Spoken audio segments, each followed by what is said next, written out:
Привет, меня зовут Саша Акимов, и сегодня у меня для вас будет обзор древней зеркалки из нулевых от Pentax K10D.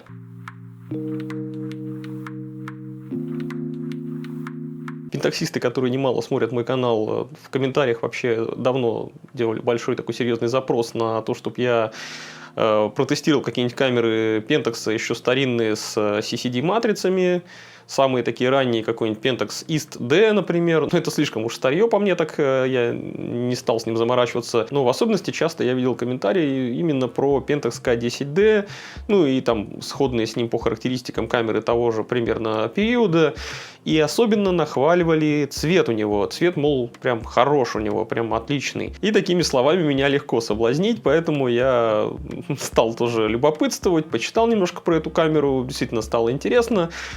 И пошел, в общем-то, сразу же раздобыл ее на Авито. Ну и, пользуясь случаем, опять же напоминаю, что все камеры я покупаю за свои деньги для обзоров. В обязательном порядке трачу собственные лично заработанные денежки на то, чтобы вас тут развлекать. Так что не забудьте, что у меня есть Boosty, можете туда подписаться, если захотите вдруг финансово поддержать. Но давайте вернемся все же к камере. Это, напомню, что одна из первых зеркальных камер цифровых именно у Pentax. Они достаточно поздно стартовали именно в цифру, остальные уже начали выпускать цифровые зеркалочки. Pentax что-то там долго мялся, собирался. Сначала они выпустили East D, довольно неплохую, в общем-то, наверное, камеру, даже, может быть, интересную, но такую достаточно сырую, по мне, так по тому, что я, по крайней мере, на бумаге вижу по описанию. А вот наш сегодняшний герой, K10D, уже такая более продуманная, более, так сказать, отвечающая реалиям того времени, когда она вышла. Во-первых, она стала уже поддерживать их новые объективы с внутренней фокусировкой, но при этом отвертка в самой камере сохранилась. Это вам не Nikon какой-нибудь, который в любительских камерах взял, да и убрал отвертку. Также у камеры появился стабилизатор на матрице. Довольно интересное решение, потому что до этого Minolta только таким развлекалась, и у Olympus появлялись те примерно года. И несмотря на то, что камера позиционируется все же скорее как любительская, такая, ну, полупрофессиональная, скажем так, у нее при этом имеется довольно хорошая влагозащита. Ну и вполне актуальная для 2006 года матрица на 10 мегапикселов. Это CCD-сенсор. Я, честно говоря, не знаю, такой же ли он, как у Sony A100, например, которая вышла в том же году. Сложно сказать на самом деле, потому что, ну, явно камеры настроены и процессоры по-разному. Не похоже, что это Samsung делал для них, потому что с Samsung они, конечно, очень плотно сотрудничали в это время. Samsung выпускал, собственно, пентаксовские камеры по лицензии. Там у вот этой камеры, к примеру, K10D был полный клон от Samsung GX10. Ну, как полный клон? Там была вся внутренняя начинка, в общем-то, та же самая. Корпус даже, в общем-то, был очень похож. Но ручка чуть-чуть формы отличалась, и поэтому от Pentax, кстати говоря, к Samsung батарейный блок не подходил. Меню отличалось немножко. Ну и на объективах Samsung, например, была надпись Schneider Kreuznach вместо Pentax. Ну, а так все то же самое. Ну и формат RAW файлов был другой совершенно, у них какой-то свой собственный. И, кстати, насчет RAW, Pentax K10D стал первой вообще камерой, которая поддерживала съемку не только в JPEG, не только в свой родной какой-то формат, в данном случае PEV, но и в DNG. Это универсальный формат, который открывается любым конвертером, что очень удобно. Ну и что еще интересно, сам Pentax на тот момент еще являлся самостоятельной компанией, он еще не продался корпорации Hoya, и впоследствии, как сейчас, это не принадлежит Ricoh. Нет, тогда Pentax пытался самостоятельно делать. Понятно, что какие-то комплектующие заказывались у разных подрядчиков. Ну, разрабатывалась камера, и вся ее концепция, и все на свете, все делалось самим все-таки Pentax по своему усмотрению. Ну, и приблизительно своим классом K10D соответствовал, наверное, какому-нибудь Canon 30D или Nikon D90. То есть, вот примерно вот этого уровня камера. Единственное, что Pentax, да, наверное, все-таки немножко превосходил своих конкурентов. Но теперь, когда кое-какой контекст вы получили, понимаете, в какое время вышла камера, какие у нее были конкуренты, из каких комплектующих она создавалась и в каких условиях, давайте уже, собственно, эту старую легенду повертим в руках, посмотрим, как она устроена.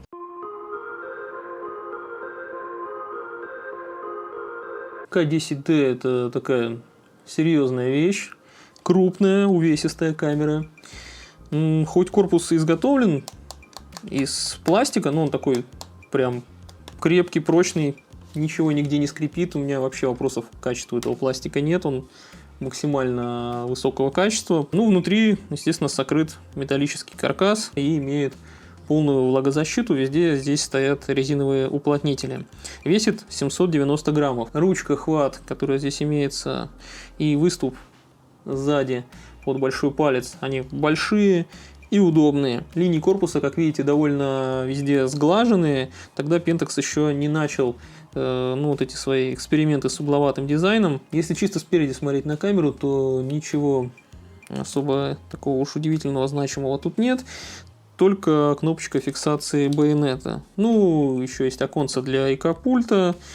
Да, шильдик SR или Shake Reduction. Сверху слева колесо выбора режима съемки.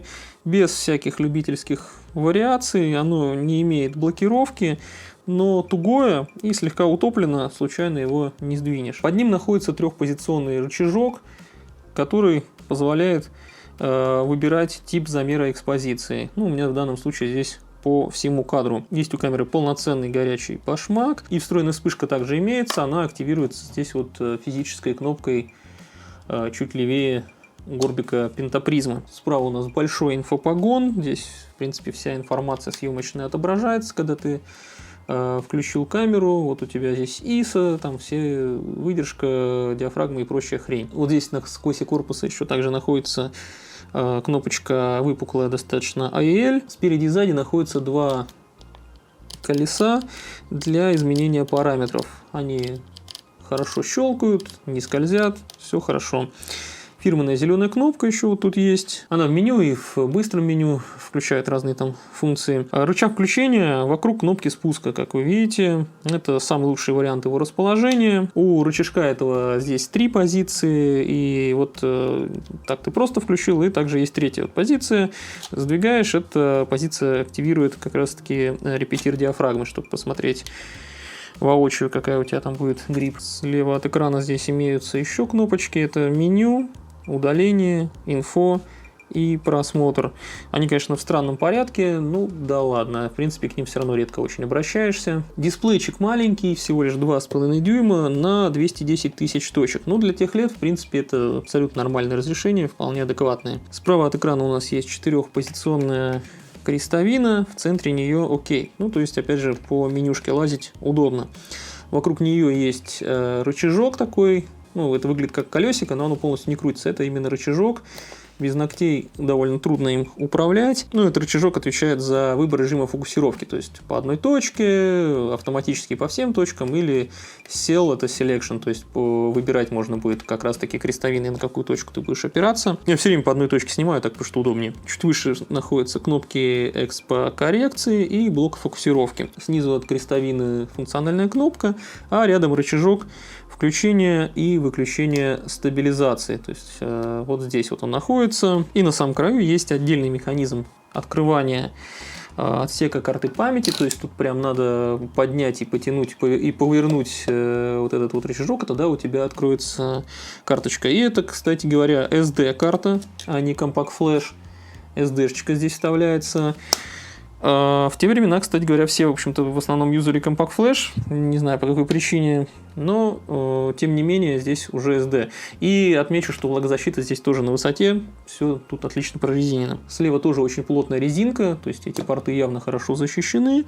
Ну, здесь находится DCI, там на сколько-то вольт для подключения тросика, есть вот сверху разъемчик, и для подключения USB в середине. Рядом еще кнопка RAW, она там позволяет выбрать качество снимков, какой у вас будет, там JPEG или RAW, и рычажок переключения режима фокусировки. Тут 3 позиции, опять же, это single shot, следящий или мануальный.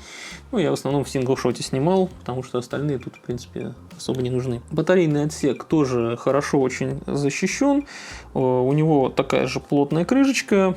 Вот она отлично здесь все прорезиненная. Батарейка тоже довольно крупная. Такая же, как в камерах, например, Konica Minolta устанавливалась и в Samsung GX, ну, которые клонировали, собственно, Pentax по лицензии.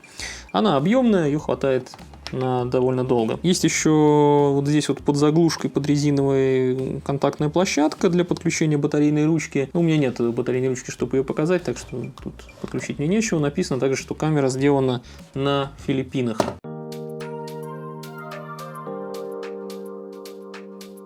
Разрешение в 10 мегапикселов по сегодняшним меркам кажется, конечно, таким уж маленьким, невысоким каким-то. Но я бы не сказал, что это катастрофически низкое разрешение. На самом деле его достаточно для того, чтобы печатать снимки в формате А4. Все будет прекрасно на них выглядеть. И также этих снимков вполне достаточно, чтобы смотреть на каком-нибудь нормальном мониторе, даже 4К мониторе. Потому что 4К это примерно 8 мегапикселов. Так что даже у этой древней камеры разрешение все равно выше будет, чем у среднестатистического монитора. Тем более, что большинство людей все равно до сих пор еще на Full HD сидит. Ну и несмотря на то, что у матрицы также есть еще и сглаживающий фильтр, детализация все равно на достаточно неплохом уровне.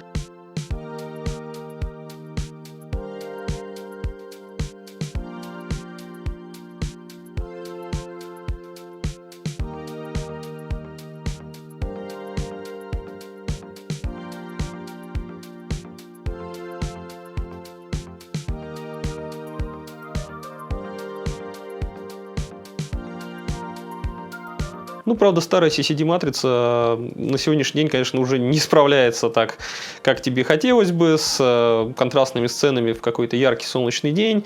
Тени, да, еще худо-бедно как-то тянутся, но в цветах информации крайне мало, там вообще почти нет ее.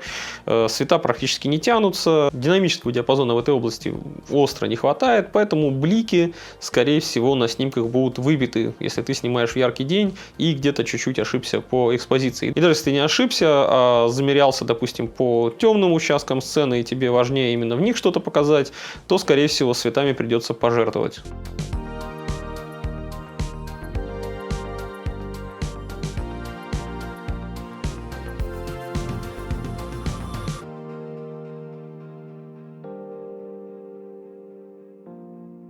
Хотя, с другой стороны, если посмотреть, то, вот, например, в режимное время и на базовом ISO 100 камера показывает прекрасные результаты, отлично тянется. То есть, если сцена менее контрастна, вот как, например, в предзакатное время, на рассвете, то вот в это время на нее вполне себе можно снимать и не так сильно страдать.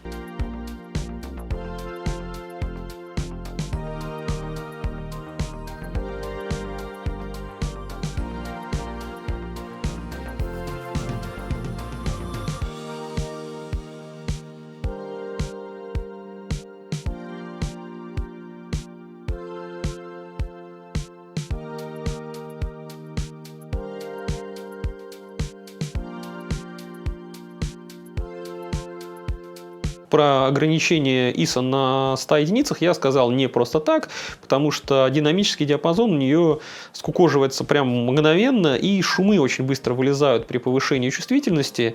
То есть, наверное, более-менее рабочими еще снимками можно считать сделанные на ISO 400. Все, что выше, уже прям совсем печаль, беда будет. Очень кратко говоря, выше 400 единиц, короче, не поднимает на этой камере, если вы ее используете.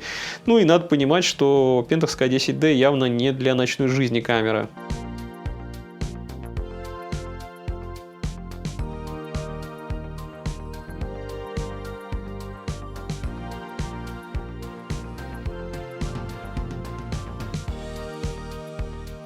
Можно, конечно, подумать, что скомпенсирует как-то вот этот недостаток стабилизатор на матрице, как, ну, например, да, вот на тех же Олимпусах лучше ISO выше 200 не поднимать, но там зато можно за счет стабилизатора отработать просто более длинную выдержку, и все будет прекрасно проэкспонировано, и шума при этом не будет. Нет, здесь такая штука не прокатит, на этот стабилизатор положиться все-таки нельзя, он достаточно старый, достаточно примитивный, и, ну, максимум отрабатывает, ну, 1,5-2 стопа там может как-то чуть-чуть скомпенсировать, но я бы на него больших надежд не имел. В супер экстремально темных каких-то условиях все-таки стабилизатор не вывезет, будут, скорее всего, смазы.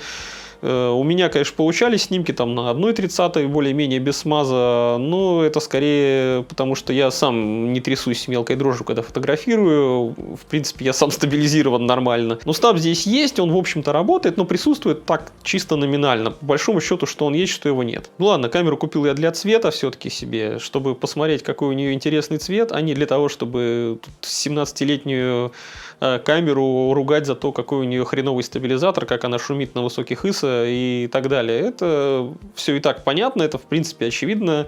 Такие недостатки, они прилагаются к 17-летней камере по умолчанию. Для своего времени там все в полном порядке. У всех кропов, которые имелись тогда, IPS-шных камер, было примерно все то же самое. Так что она не хуже и не лучше остальных. Но вот зато цвета меня совсем не разочаровали. Они оказались действительно прям замечательные. Конечно, не такие необычные или странные, как у Fujifilm S5 Pro, который я недавно обозревал.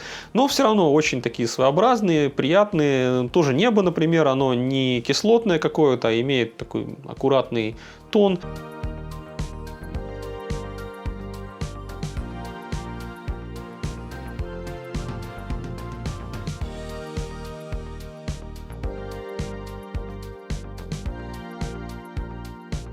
А учитывая, что камера вообще имеет хорошую влагозащиту, ну, прям сам Бог велел брать эту камеру в какие-то вылазки такие на природу, куда-то в лес, в горы, ну, вот прям в какие-то маленькие приключения, в такие небольшие вылазки. Это действительно хорошая камера для съемки природы, каких-то вот рассветов, закатов, я не знаю, рек и морей.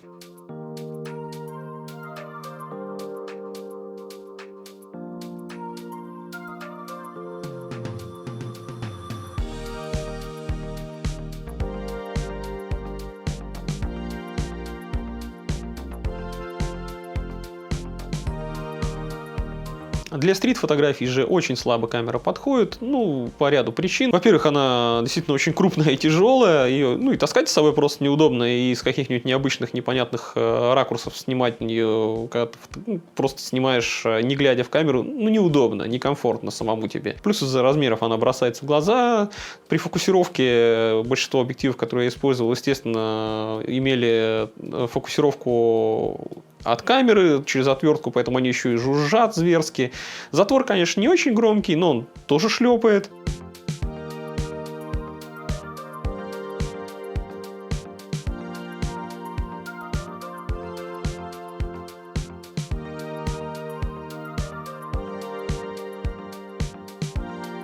Но что гораздо важнее, здесь очень хреновый, медленный, прям очень печальный автофокус. На природе это в глаза так сильно не бросается, потому что, ну, на природе там, господи, ты навелся, что-то там щелкнул, тебя никто не торопит, никуда не бежишь. А вот когда ты на ходу пытаешься что-то снять или, ну, что-то резко происходящее, то фокус реально не поспевает. В неидеальных условиях, даже там не в ночи, а вот просто, ну, в каких-то там сумерках или в тени какой-то деревьев, фокус реально немножко теряется, может долго наводиться и в итоге навестись, а может и вообще промахнуться. Так что в таких условиях я часто делал дубли. Да я вообще, в принципе, на эту камеру часто делал дубли, и действительно там бывали промахи. Для портретов Pentax K10D, в общем-то, пожалуй, что тоже подходит. У него цвета, скинтона вполне приятные. Конечно, у Canon и Nikon, пожалуй, вот в те года все-таки цвет кожи получше. Что тот, что другой цвет кожи делал каждый по-своему, немножко по-разному, с разными рецептами, но таким приятным, тепленьким. В отличие от тех же, например, современных Fujifilm или Sony, которые постоянно кожу людей уводят куда-то в синеву или мадженту, и вообще люди выглядят отвратительно на снимках с этих камер. Но это уже старого Pentax. Здесь тоже немного отличается работа с кожей. Pentax делает кожу, что ли, какой-то коричневатой. Это выглядит иногда неплохо, даже такой, скорее, пленочный лук какой-то придает. Но это на любителя. Мне, например, такой цвет кожи не очень понравился, но я прекрасно понимаю, что найдется немало людей, которым такой скинтон понравится и будет очень по душе. Ну, а так, в целом, мне вообще понравилось на Pentax K10D больше снимать всяческую всячину. Вот вокруг, там, в городе, в пригороде, в его окрестностях, какую-то просто рандомную хрень, потому что, ну, я прям забавлялся с тем, как камера передает цвета. Она действительно какие-то необычные, приятные оттенки делает.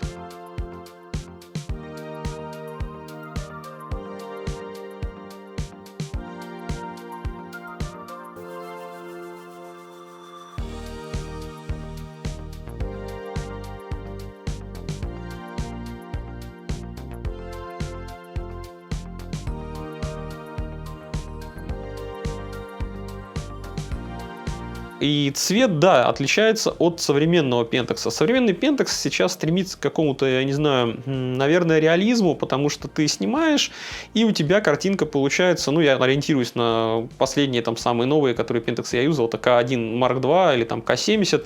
Ты снимаешь, и у тебя получается картинка, ну, примерно плюс-минус, как ты ее увидел в жизни. Без каких-то там приукрашиваний, без каких-то улучшений. И это, с одной стороны, хорошо, потому что ты, допустим, сделал снимок, и потом в дальнейшем ты уже сам настраиваешь себе по вкусу, как тебе хочется, а не камера за тебя что-то решила. Но, честно говоря, мне интереснее, когда камера какой-то интересный прикол делает сама у себя внутри, и ты просто выгрузил, смотришь, думаешь, ну, нифига себе, прикольно, я бы такое, там, не знаю, 10 часов бы крутил, чтобы добиться такого результата. Ну, то есть, вот ради этого такая камера и покупается.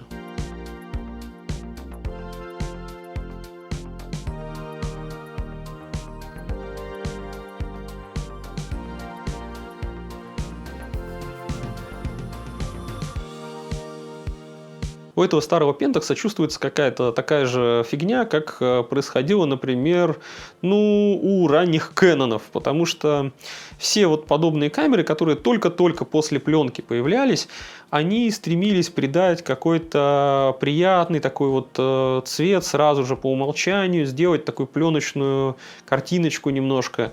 Не в смысле, что они пытались сделать пресеты, как примитивные вот эти вот фуджифилмовские современные, где там просто перекореженные цвета, ужасные, прям отвратительные. Я имею в виду, что люди до этого, которые пользовались, допустим, тем же Pentax брендом, да, когда еще на пленке они снимали, то ты снимаешь на пленку, условный там кодек Chrome какой-нибудь, или кодек Portrait, или там, допустим, Fuji Superio, ты понимаешь, какой у тебя будет цвет там. То есть у тебя уже готовый рецепт на пленке, она у тебя уже, ну, ты ее там, понятно, что от проявки еще будет зависеть немножко, но в целом ты уже не вносишь каких-то изменений в цветокор.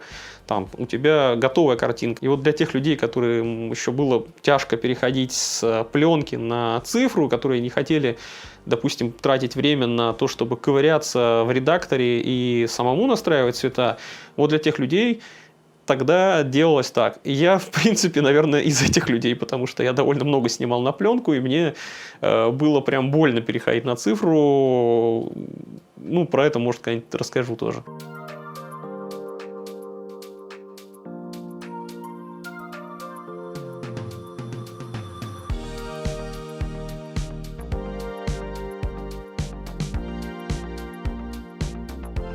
В итоге, что я могу сказать? Pentax K10D – это отличная, хорошая камера для своего 2006 года.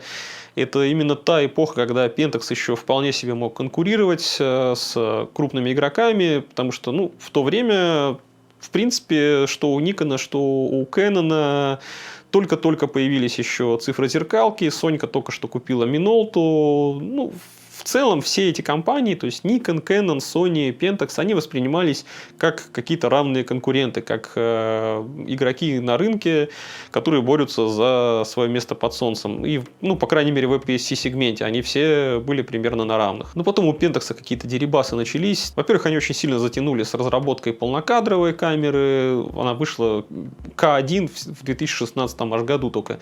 То есть даже не в нулевые. У всех уже были в нулевые полнокадровые камеры. Что Canon сделал, допустим, очень доступный 5D. Я понимаю, что были до этого еще полные кадры у него, но это были профессиональные, дорогущие, там за чуть ли не 10 тысяч долларов камеры, я не помню, сколько стоили. 5D стоил на момент выхода $3000, это было пиздец как доступно, и, ну, типа, это прям просто must-have была камера в середине нулевых. Сонька выпустила там свою Альфу 900, Альфу 850, потом еще более доступную, опять же, тоже за не очень-то большую сумму, которая давала просто отличную картинку. У Никона, помимо того, что у него там и профессиональная D3, что там, S или просто D3, я не помню, какая там была раньше, но в то же время у них была доступная D700, которая по сегодняшним меркам даже классно смотрится, а у Pentax не было. То есть они вот в этот момент частично потеряли какую-то конкурентную способность, плюс еще какой-то общий мировой кризис экономический там наложился на все это. В 2008 году Pentax в итоге продались Hoya, и начался какой-то у них там сумбур вообще в модельном ряду. В начале десятых, ну прямо скажем, не слишком удачные эксперименты с цветными разноцветными корпусами. у камер. Потом появилась первая их беззеркальная камера на байонете К. Это К01, очень дурацкая, очень кривая, с дизайном Марка Ньюсона, конечно. Я про нее уже рассказывал, она у меня даже сейчас есть. В принципе, она просто смешная для коллекции, пускай будет. Также на канале у меня есть обзоры из той же эпохи их экспериментов. Они сделали беззеркальную систему на матрицах такого же размера, как у телефона, там 1 на 2/3 и на 1 на 1,7. Это просто прям смешно. Pentax Q я имею в виду, естественно. Ну а после всей этой череды непонятных каких-то неудач, попыток куда-то там ворваться, Pentax перешел во владение Ricoh, и вот уже под грамотным руководством здесь и модельный ряд принял стройный достаточно вид, и появилась, наконец, в 2016, как я уже сказал, первая их полнокадровая камера, отличнейшая Pentax K1. Ну и такое слияние, поглощение, точнее, скорее, для Ricoh тоже было полезным, потому что те же Ricoh GR теперь уже с APS-C-сенсорами выходят, и они начинены под завязку всеми технологиями и наработками Pentax. Опять же, Ricoh GR, что второй, что третий, прямо божественные камеры для стрит-фотографии. Это просто лучшие премиальные компакты из существующих. Но момент для того, чтобы занять какое-то серьезное место на рынке фототехники, уже был, пожалуй, упущен. Pentax сейчас склонился скорее к тому, чтобы выпускать достаточно нишевые продукты, потому что это единственная компания из крупных таких игроков, из классических производителей фототехники, у которой нет беззеркальной системы. У всех остальных беззеркалки уже есть. Но байонеты они не разрабатывают, они выпускают, единственная компания, которая выпускает только сейчас зеркальные камеры, в общем-то. У Pentax откровенно небольшие продажи, там буквально, может, дай бог, если 1% от всех продаж мировых по фототехнике, и то я даже в этом сомневаюсь. Но у них есть небольшая фан-база таких вот людей, типа меня, например, потому что, ну, я не то чтобы там сделаю, например, в здравом уме Pentax своей основной системой и буду на него там снимать все время, но чисто по приколу, как веселые камеры, мне они нравятся, мне нравится с ними развлекаться, они классно снимают, с точки зрения фотографий к Pentax вообще у меня вопросов практически нет. В общем, Pentax я просто люблю, в этом нет никакой рациональности, ну, несмотря на то, что даже он сейчас является скорее, наверное, отстающим, отстает от всех других производителей, а может быть он и не отстает, может быть он просто идет другим путем. Ну, время покажет. Но я надеюсь, вам было интересно увидеть мое мнение про Pentax K10D. Подпишитесь, если еще не подписаны, обязательно поставьте лайк. Ну и всем хороших снимков. Пока.